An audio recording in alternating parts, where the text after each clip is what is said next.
Good morning, guys. How are my superheroes doing? It is Monday morning, and I am so glad to see each of you. I hope that you had a great weekend. I'm getting up our calendar so that we can look and see what day it is. Let's see. It is in April, and it looks like it's the 6th. That means we could count it on just 2 hands. Can you put your fingers up and let's count? Ready? 1, 2, 3, 4, 5, 6. Do it again. Hold both hands up. 1, 2, 3, 4, 5, 6. That's right. It is April the 6th. So if I hold up our calendar, sorry, technical difficulties. There we go. If I hold up our calendar, you can see the month is April, right here. It starts with the letter A, and we are number 6, which is right there, the blue 6. So let's count, starting with the number 1. Ready? 1, 2, 3, 4, 5, 6. Very good. Let's do it in Spanish. 1, 2, 3, 4, 5, 6. 6 is 6. Very good. So today is Monday, April the 6th. We've been home so many weeks now that I never really know exactly what day it is, but thankfully we have calendar time a few times a week, so it reminds me that today is Monday, April the 6th, and I hope I get to be with you very soon. I sent to your parents a new calendar of what we would be doing if we were in school right now, and this week is the letter E. So if you are working with pen and paper or crayons or markers or pencils, an E, I know you probably remember what an E looks like, but I'm going to draw one. We start with the number 1, straight down, right? And then you give it top, middle, and bottom. It doesn't look very good, but that, ooh, come on, there we go, is your uppercase or your capital E. E for elephant or elbow or egg. I've eaten a lot of eggs right now. A small e or a lowercase e, I like to think of it as drawing a C and then a line in the middle. All right, we're going to draw that again. Let me erase. Get rid of all of it. All right, so when we draw the E, we draw a number 1, and then we draw a top, a middle, and a bottom. And then the lowercase e is this little c with a line in the middle. So E. A lot of you have E's in your name. I know Josie has E's in her name. Rhett has an E in his name. Jeremiah has an E. Finley, Stella, Millie, Jelena, Turner, Violet, Alex. There's a lot of E's we have in our classroom. In the middle. They're usually in the middle. We don't have any E's at the beginning of any of our names. So I want you to work on writing your E, okay? Uppercase and lowercase. And make sure to put your name on the paper so you are getting ready for kindergarten, because your kindergarten teacher is going to ask you to put your name on everything. All right, so really be working on that first letter being uppercase, and then all the ones underneath it or behind it being the lowercase letters, all right? Today, I'm going to read a book called April Foolishness Remember how last week was April Fool's Day and I told you that we are telling jokes all day long? Well, this is a book about April foolishness on a farm. It is by Teresa Bateman. Life on the farm keeps a gal on her toes. That's what Grandma thought as she flung on her clothes. She grinned because her grandkids had come for a stay. And wouldn't you know it, they had picked the right day. You can see them out the window playing in the barnyard. And there's a dog on her bed. How many of you have a dog or a cat that sleeps on your bed?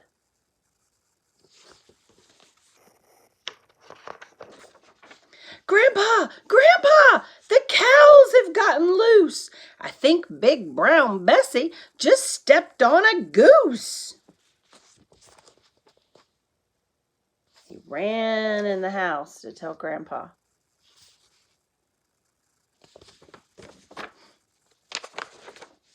Imagine, said Grandpa. Good gracious, alas.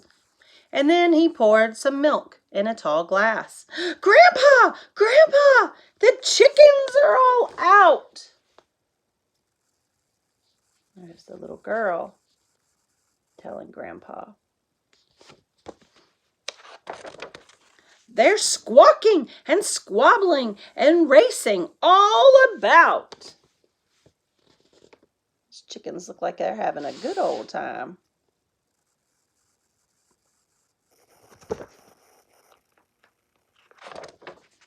Imagine, said Grandpa. Amazing. Oh my. And then he popped some eggs in the skillet to fry. Grandpa doesn't seem worried at all.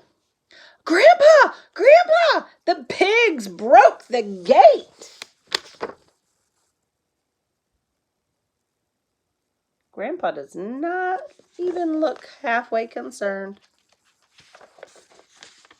They're in the tomatoes! Hurry! Don't wait!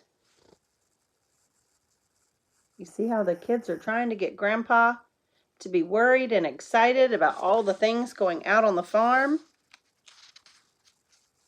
I wonder if they're telling the truth. Imagine, says Grandpa, I'm really quite shaken. And then he reached in the fridge and got out the bacon. Grandpa, Grandpa, the goats are all freed.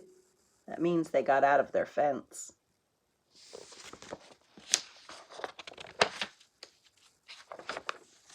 They're running around in a smelly stampede. Look at the goats. What have they gotten into? Some people, instead of using their dryer with their washing machine, they have what's called a clothesline. And it's a string or a wire that hangs in their backyard. And they hang their clothes after they get them out of the washing machine. They hang them out there in the line, and the wind and the sun dries their clothes instead of putting them in the dryer.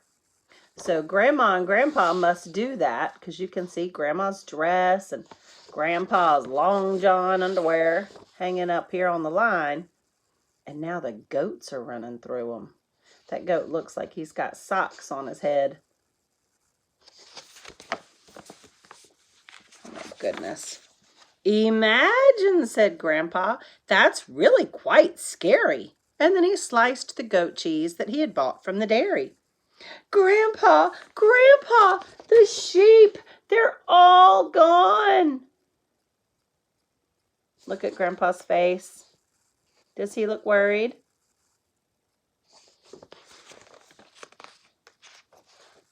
I've heard that they're munching on somebody's lawn.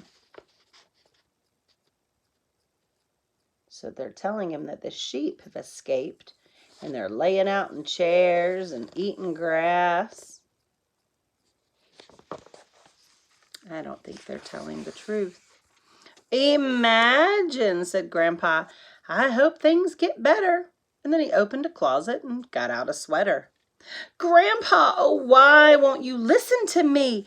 The farm's going nuts. If you'd look, you would see.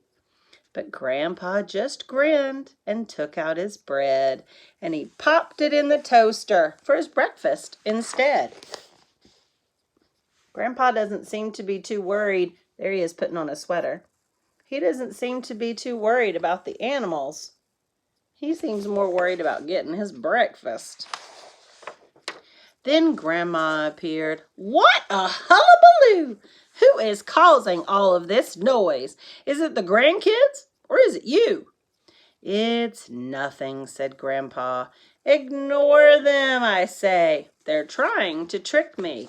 It's April Fool's Day. So Grandpa figured out they're trying to play a trick on him.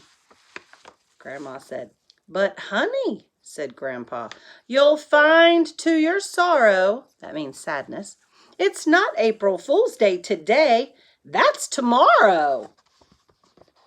Now look at Grandpa. He's like, oh my goodness. Now Grandpa looks worried.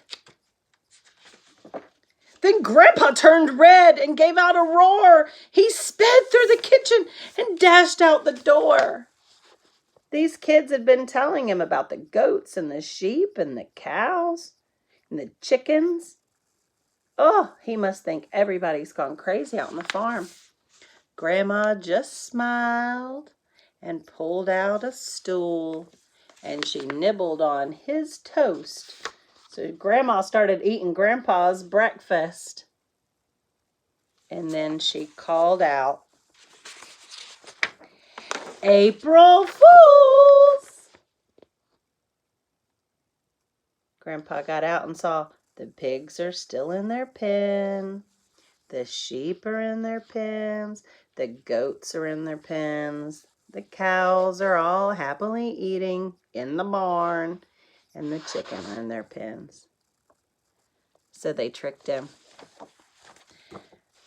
That would have been a great April Fool's Day prank to play out on a farm. When I was in college, we used to play April Fool pranks. We would get Oreos and we'd eat the white part, the white cream out of the Oreos, and we would either put mayonnaise, which is white, or toothpaste, white toothpaste in between the two cookies. And then we would put cookies out on a plate in the dorm in where we lived, and all the girls and guys would get so excited because there were free cookies, and they'd pick them up and take a bite and then be like, ew, that's so gross. And we'd say, April Fools. It was very funny. Several of you sent me videos of your jokes. I loved the jokes. Someone told me about how does a pig do karate. He does a pork chop. I got some really good ones. So I want to thank you. You kept me laughing all last week. It was great. So today I want you to remember to be kind, not just to your family, but also to the earth. When we're working on the letter E, E is the first letter in the word earth. Do you know what earth is? The earth is the planet that we live on. Alex has taught us a lot about the earth in classroom. He told us about the different layers of our planet. The earth is a pretty awesome place to live. It has the perfect air for us and the perfect climates for us, although sometimes I get a little hot and I might like a cooler climate. But I want you this week to look around your house and be thinking of things that you should be recycling, things that you could reuse, meaning you could use it for a different purpose. When you finish a roll of toilet paper and you have that little cardboard spool, what could you use that for? You could turn it into a craft, cut it into separate different circles and make napkin rings. You could use that for a lot of different things. And then instead of throwing it in the garbage, you would be reusing it. If you can't think of something to use it for, instead of putting it in the garbage, make a big reminder to put it in your recycling bin. So let's think of ways that we can help our planet. All right. I'd like to see if you could draw the earth. Let's see. If you drew the earth, our planet, is round, so you need to draw a big circle. And usually on a map, they show the oceans as blue and the land as either green or brown for dirt or grass. So see if you could draw our planet, Earth, that starts with an E. So I'd like a big piece of paper with an uppercase E and a small e. Remember, an uppercase E and a small e, and a picture of our Earth. You think you could draw that? I know you can. All of you can draw a circle. I have the smartest class in the whole school. Make me very proud. I love every one of you. I can't wait to see the pictures of you and your planet. I even more can't wait until Thursday when we meet again on the computer and you get to share a show and tell and we meet again. All right? Make sure you watch your parents' emails tomorrow. Miss Farrell is going to be sending you another art video. And know that I love you very, very much. I wish I could squish you. I'll see you soon. Bye now.